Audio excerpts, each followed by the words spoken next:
Бекир Чобанзаде. Туған тіл.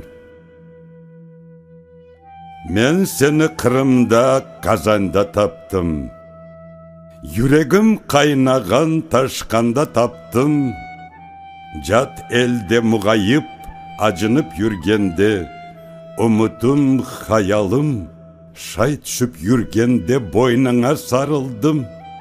Дердімні айтып, юрт деген сөзіңмен өзіме қайтып, йырларың болмаса, манен болмаса, юрт деген сөзіңмен юрек толмаса, ах, насыл юрермен ғурбет яқларда, танышсыз, білішсіз ят соқақларда.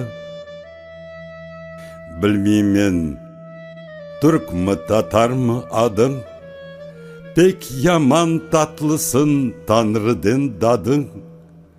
Түркте татарда сенің сөзлерің, екісі екі чуфт мұнлы көзлерің.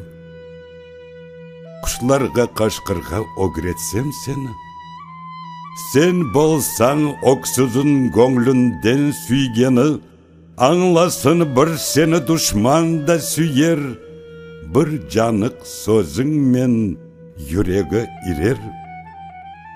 Істеймен өзіңні ерде көрмек, ерде инжінден дестанлар өрмек.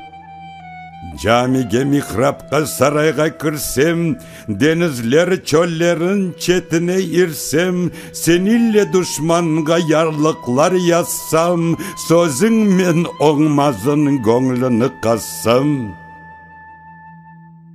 Қабрымды мелеклер сорға сораса, Азраил тілімні бин қач кере тораса, оз туған тілімде айтмаға дермен, оз туған тілімде йырлап олермен.